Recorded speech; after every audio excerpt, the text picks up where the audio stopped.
Welcome to the Painting Lines Podcast, your one-stop shop for all things tennis. Join Erik and Aidan in their discussion for updates on news and pop culture, and from hot takes to betting, they've got you covered. Ready? Play.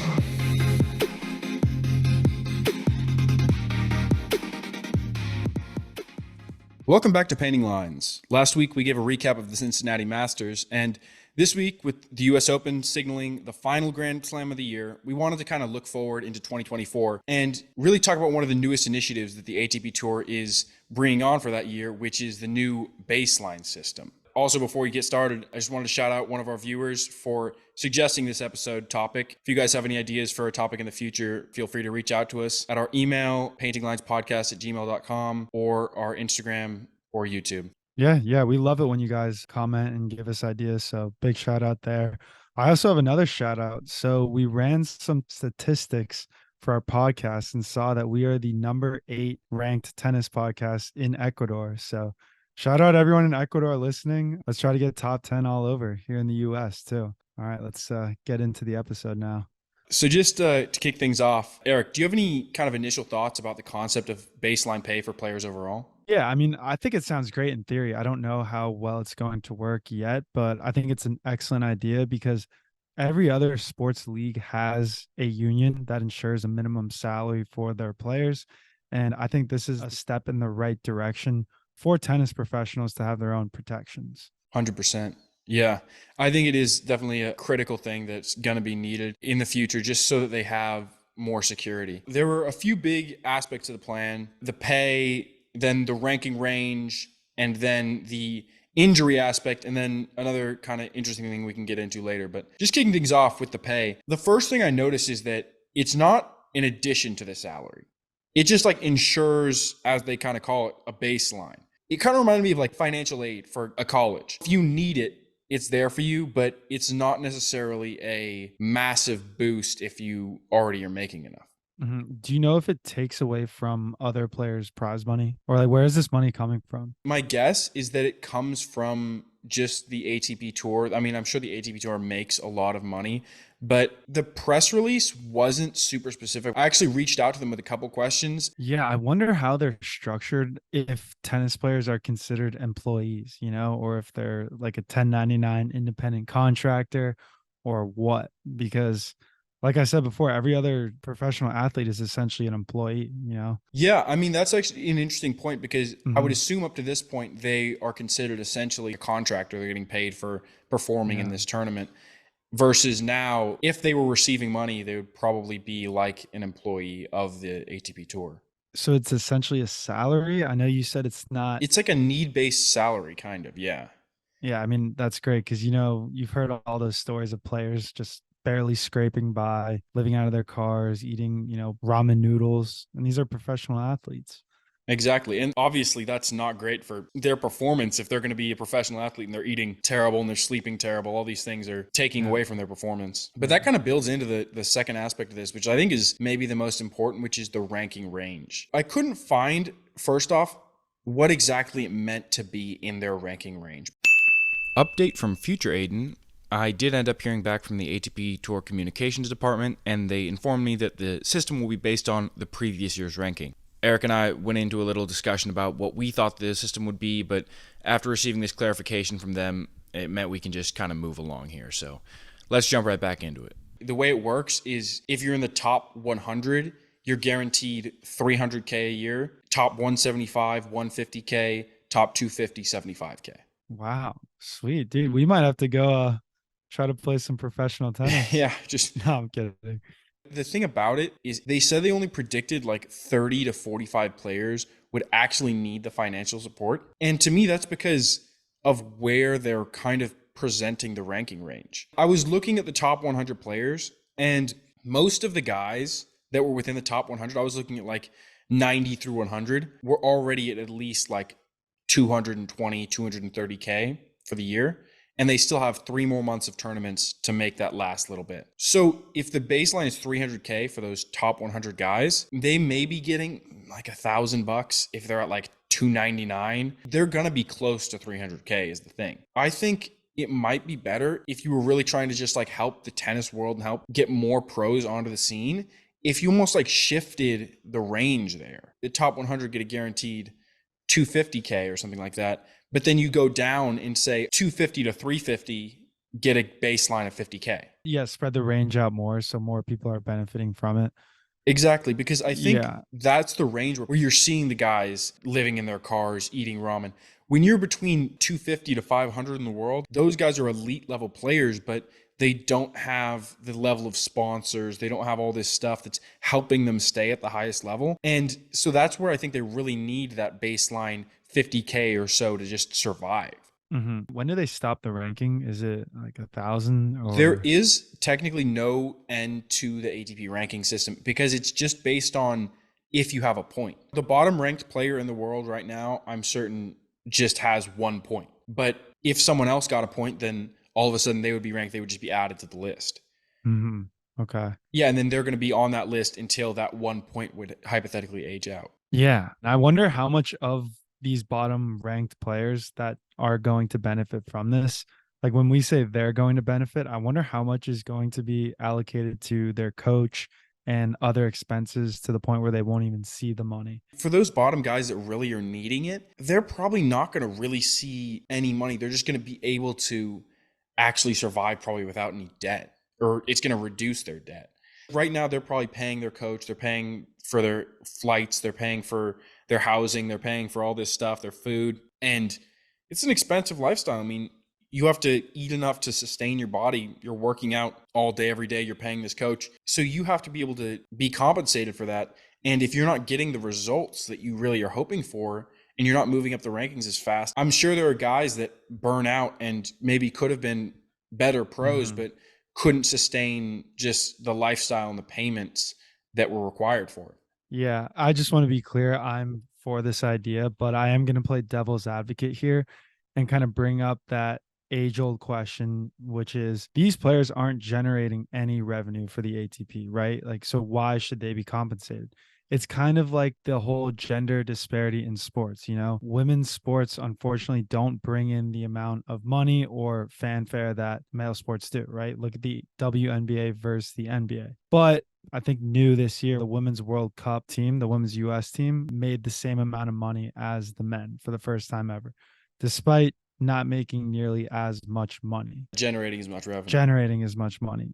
So what do you think? Do you think it's fair to take away from other players who are actually generating revenue? I think the distinct difference with that analogy in terms of the women's players don't have the possibility of contributing to the tour in the future. Because if you look at a guy that's in the top 500 men's players and he needs this money to play for a few years and then all of a sudden he gets his breakout at, let's say 27, like Chris Eubanks or something, all of a sudden he's in the top 50. But what if he couldn't make it there because he wasn't making enough money to survive and play the game? So I think for this, it's more of like a stability for someone to maybe help them generate revenue in the future and be a draw in the future, versus for the women, it's the women don't have an impact on how the men generate revenue, if you see what I'm saying. Yeah, I do. And yeah, that was honestly a great response to the question. Also, I know they pay, very well, these tournaments, but I think the bulk of the income comes from sponsorships anyway. Like I'm pretty sure Federer is damn near a billionaire if he's not already, but I think he benefited the most from, life outside of tennis because he was the face of tennis for 2 decades and he's got Rolex, Nike, or had Nike. He's got the new On Cloud brand that he's a investor in.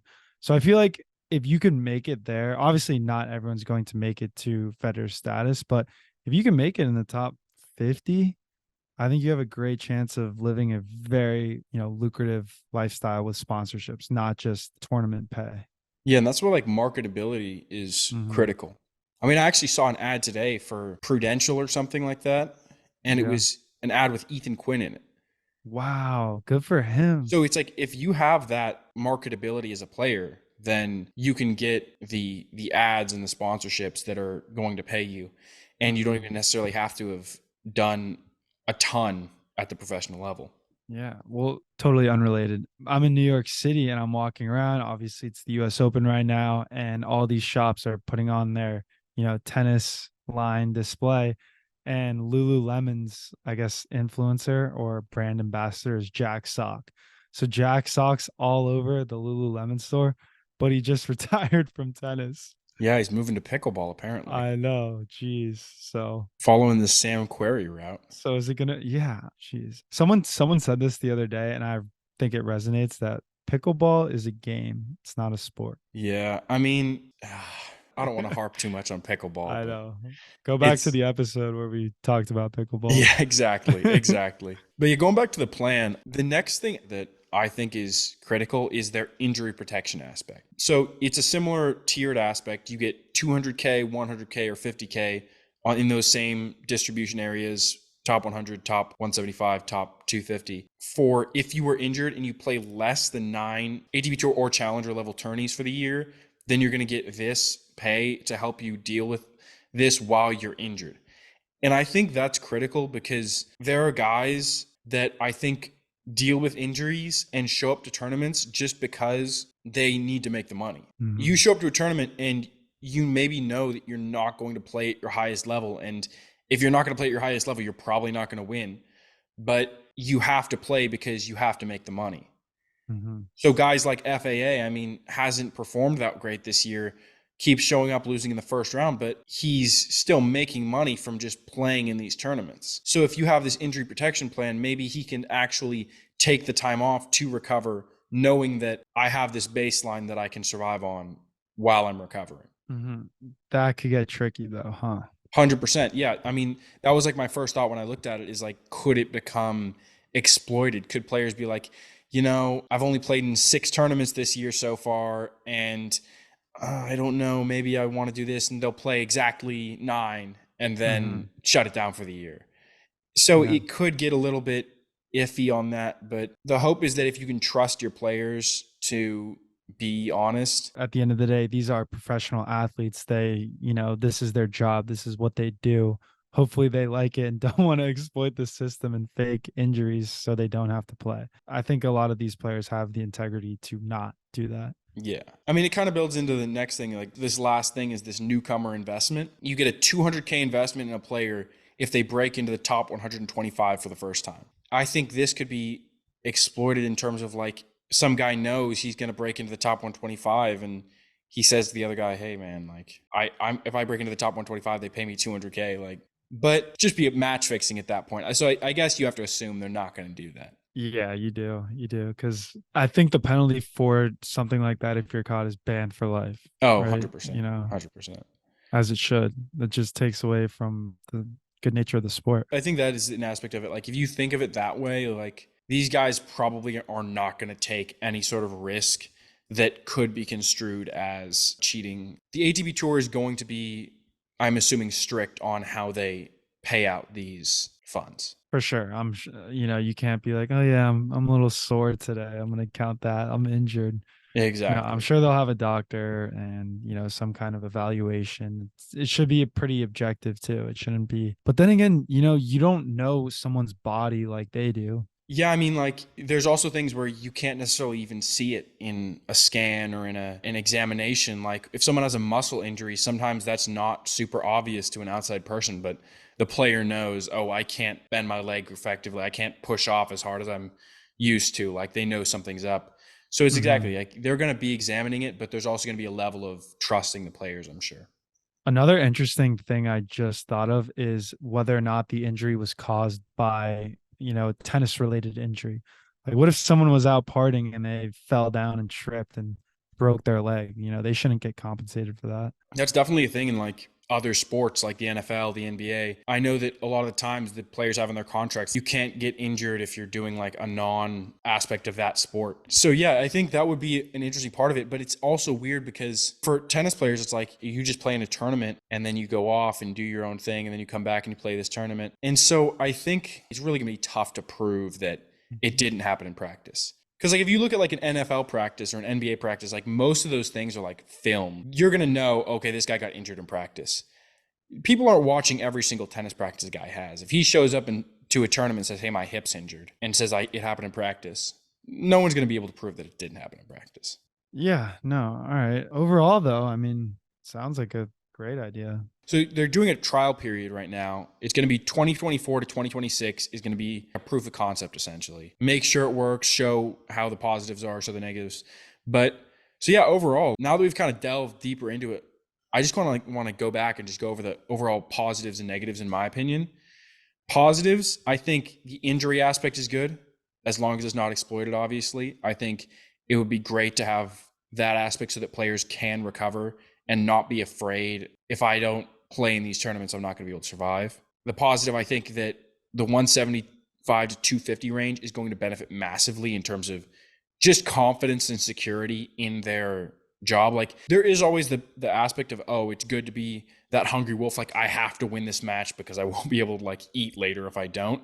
But that's also a massive negative. You're not going to be able to play confident tennis if you're afraid of not having the money to pay your coach or something like that. Yeah, we're just not even well fed or like good night's sleep. Yeah, exactly. I won't have a place to sleep tonight if I don't win this. Like, that's not a good situation to be in. And the negative, I think, is just the range. I think if they expanded it, it would be much better to a lower range, like 350, 500, even just helping them out a little bit. How many of the players, as I described, how many of the players in the top 100 are actually going to be impacted by this versus how many guys between 250 and 500 would be impacted by even a small base pay?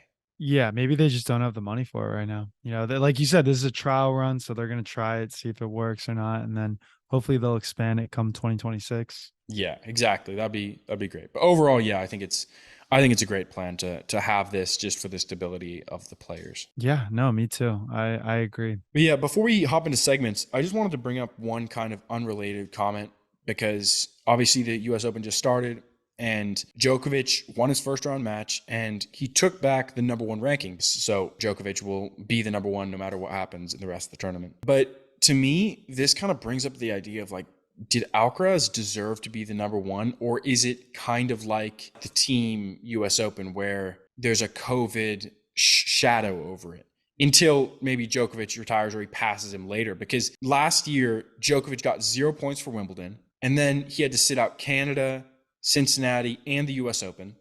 And then this year he couldn't play in the Sunshine Double.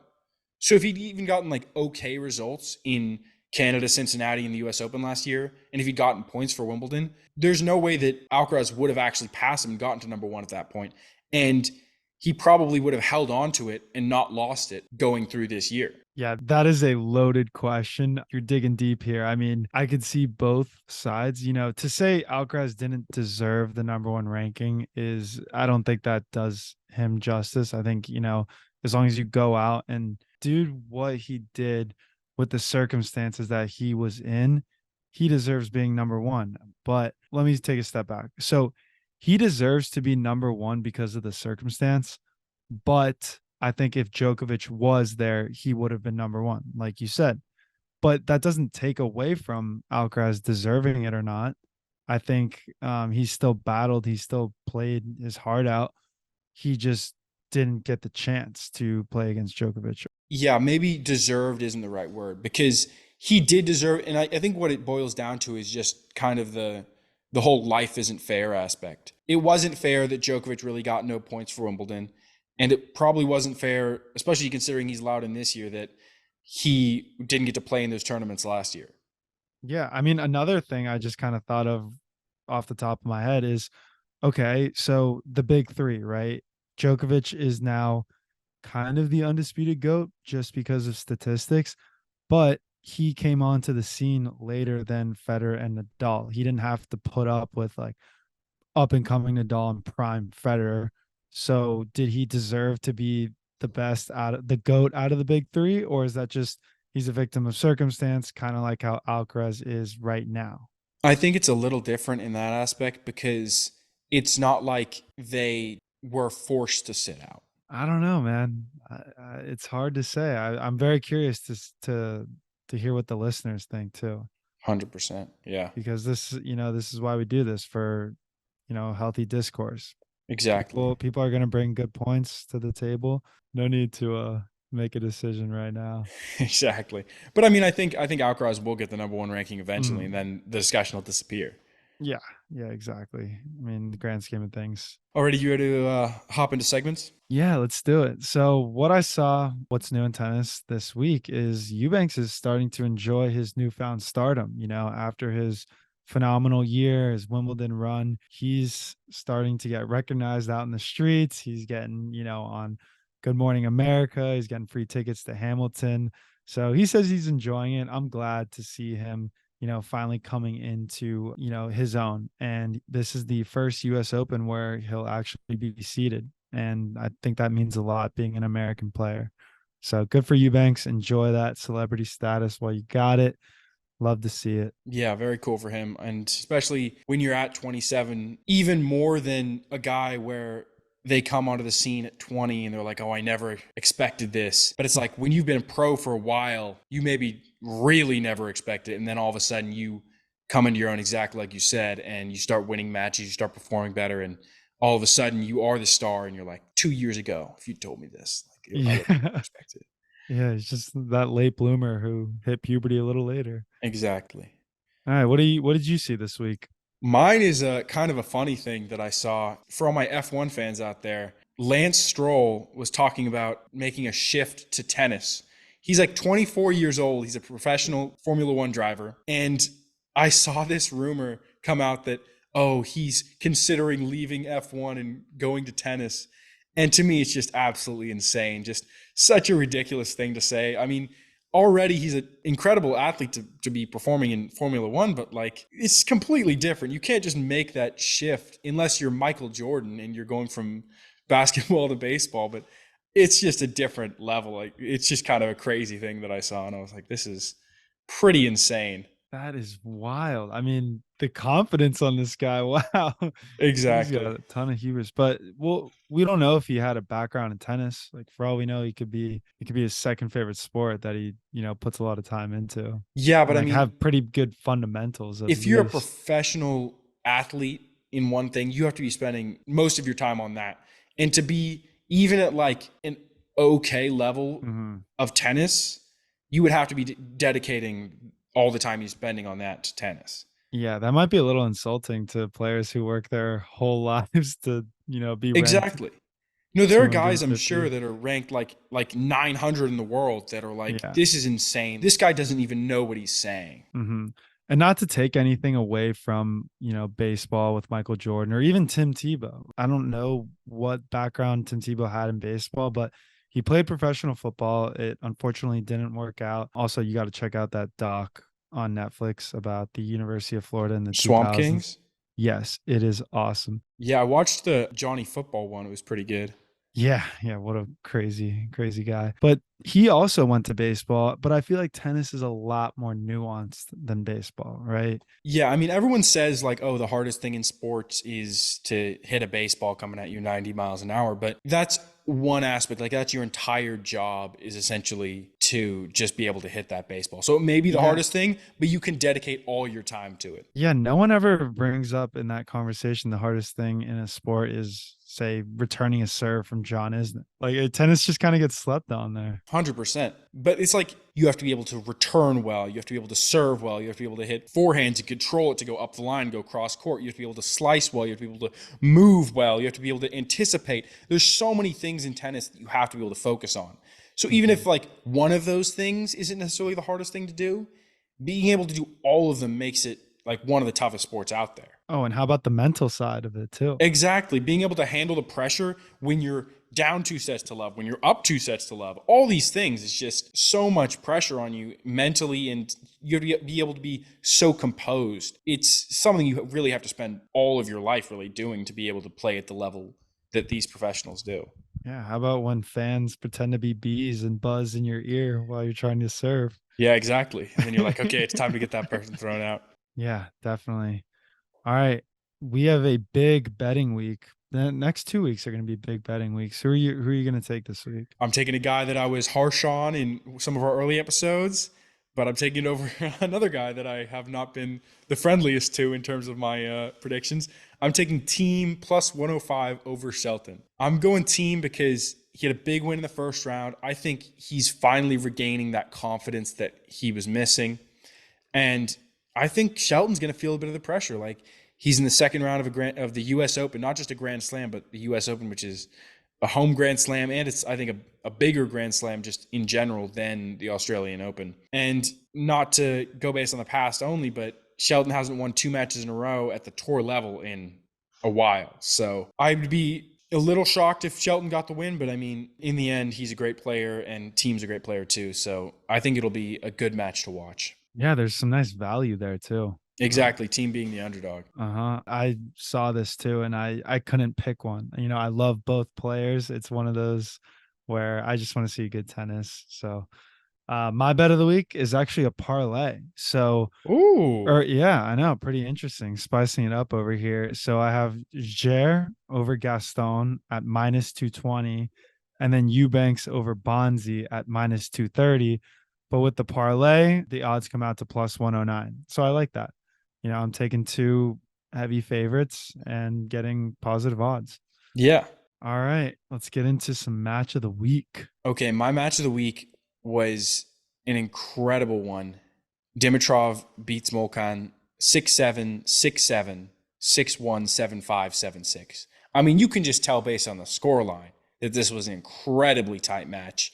It was just back and forth. I mean, obviously Dimitrov goes down first 2 sets and he loses 2 tiebreaks, and they were both close tiebreaks. I mean, the first one I think was 11-9 or something like that, something ridiculous. And then comes back and he's like, I'm not losing in the first round. 6-1. Then in the second one, it's much closer, takes it in 7-5. And then that last one, both of the guys had match points. I think some of them were break match points, but both of them had chances to maybe win the match. And in the end, Dimitrov got it done, which I think is kind of a little bit where Dimitrov does have that experience in these tense situations in the highest tournaments, like these Grand Slams. Molkan maybe a little bit less, and I think that's where Dimitrov's experience kind of shows. Yeah, wow. How long was that match? I don't remember the exact time, but it lasted a while. I know it probably pushed back some matches on the court after. For sure. Yeah, because I remember I bet on Hurkacz today, and he was supposed to be playing at 2:30, and I was at work just refreshing the US Open website to try to track it live, and it didn't start, I think, till 4:30. I was like, what is going on here? I thought it was a rain delay or something. I didn't even see. What about you? What's your match of the week? All right, so my match of the week was Fucsovics beating Korda 7-6, 4-6, 7-6, 4-6, 6-4. Can I say something? That was actually gonna be my match of the week until I saw this one today. Oh, wow. So this is pretty interesting because you know how I don't like to bet against American players, especially Korda. I love Korda. But for some reason, maybe it was because I was bored at work. I just saw the value and saw at the end of the 4th set, Fucsovics, the odds were +195. So decided to spice the day up a little bit, took him, and I just was doing the same thing where I was refreshing the US Open website because I wasn't watching. I was just watching the live updates, and it was just going back and forth. And it got to the point where I think Fucsovics was broken by Korda, and I just kind of lost interest. I'm like, all right, well, there it is. There's the match.